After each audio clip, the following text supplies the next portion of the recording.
Ყოველდღიურად უამრავი ადამიანი ამსხვრევს სტერეოტიპს ასაკთან, მასთან დაკავშირებულ ჭარბწონასთან და ზოგადად სიბერესთან დაკავშირებით. ჰოლივუდის ვარსკვლავები, მომღერლები, არტისტები, ბევრი მათგანი ახლაც თითქმის ისეთ ფორმაშია, როგორც 20 წლის წინ გვახსოვს.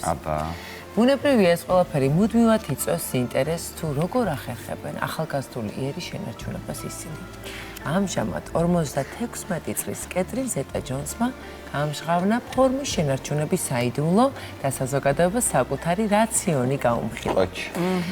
მსახიობი ყვება, რომ მისი კვების რაციონი მკაცრ განრიგს ემორჩილება. კერძოდ სამუშაო დღეებში ჯანსაღად იკვებება, დასვენების დროს კი თავს ცოტა მეტი სუფლებას აძლევს და სხვადასხვა სახის ხელსაც მიირთმევს. პირველი კვება დილის 8 საათზე აქვს. დღის განმავლობაში კი 3ჯერ და საათობრივი შუალედებით მიირთმევს. კვება განსხვავდება სეზონების მიხედვითაც. მაგალითისთვის, თუ ზამთარში საუზმედ უპირატესობას ანიჭებს ყავისფერი შაქრით, ბანანით და მოცვით დამზადებულ შვრიის ფაფას, უფრო თბილ პერიოდებში ფაფა გრანულათი იცვლება, რომელსაც უცხიმო ვანილის იოგურტითა და სხვადასხვა კენკროვანით მიირთმევს. უფრო კალორიულია შაბათკვირის საუზმე მისთვის, მსახიობს კლასიკური ინგლისური საუზმე ხიბლავს, რაც ბეკონს, სოსის, გამომცხველ ლობიოსა და ერბო კვერცხს გულისხმობს. ამ პროდუქტებიდან მისთვის სასურველ კომბინაციას ირჩევს. ოჯახში კარგ ბრიტანულ შემწვარ კარტოფილს ვამზადებთ. მე კი ბრიტანულ ბეკონს, ძეხოლს, გამომცხველ ლობიოსა და ომლეტს ვყიდულობ. კანადური ნეკერხის სიროფით ფრანგულ ტოსტს ვამზადებთ. ყოველ შაბათ-კვირას ფანტასტიკური ოჯახური ბრანჩი გვაქვსო, ამბობს კეტრინ ზეტა-ჯონსი.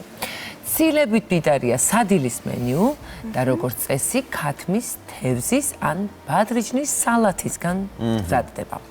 ყოველდღიურად იღებს ყავასაც სახლში მომზადებულ ორცხობილასთან ან შოკოლადის ფილასთან ერთად და ძირითადად ეს ხდება შუადღით. ვახშმად კი კეტრინი სახლში ვაშლისა და ავოკადოს სალათის, შიიტაკეს სოკოსა და ბოსტნეულთან ერთად მომზადებული ფილეს არომატები ტრიალებს. მისთვის საყვარელი მენიუ სწორედ ამ კერძებისგან შედგება. იმას, რომ ოჯახური ვახშმები ძალიან უყვარს, კეტრინი ევროპულ ფესვებს უკავშირებს. დუგლასებისა და ზეტა-ჯონსების ოჯახში ვახშამსაც თავისი დრო და წესები აქვს. ისინი არ არიან გვიანი ვახშმის მოყვარულები და 8 საათამდე აწყობენ მაგიდას. ევროპაში მოგზაურობისას კი იქაურ ყაიდაზე გადადიან და რეჟიმიც იცვლება. ერთ-ერთ ინტერვიუში კეტრინი ყვება, მიყვარს დესერტები, ნაყინი და რა თქმა უნდა დედაჩემის ვაშლის ღვეზელი ნაყინთან ერთად. თუმცა დამეთანხმებით ამ პროდუქტების ხშირი მოხმარების შემთხვევაში ნამდვილად ვერ შეინარჩუნებდა ასეთ ფორმას. ასე რომ სილამაზე მსხვერპლს თუ არა, დათმობებს და ცდუნებებზე ცოტ-ცოტა უარის თქმას ნამდვილად მოითხოვს. კეტრინ ზეტა-ჯონსის შემთხვევაში ეს მისი კვების მიდგომა გამართლებულია. ყველამ ალბათ თავისი გამოიყურება. მე მგონი ის ცოტა ძველი ფოტო იყო, თუმცა მეც ესე მგონია, მაგრამ პროპორციაში მგონი იგივეა. კი, ყოველ შემთხვევაში სხეული ნამდვილად აქვს მშვენიერ ფორმაში. მე მგონი ამაში ცეკვა, ფიზიკური აქტივობა ბევრი რამე ეხმარება, მხოლოდ საკვებზე არ არის მისი ესეთი ვიზუალი. თუმცა კვების თემას ჩვენ აუცილებლად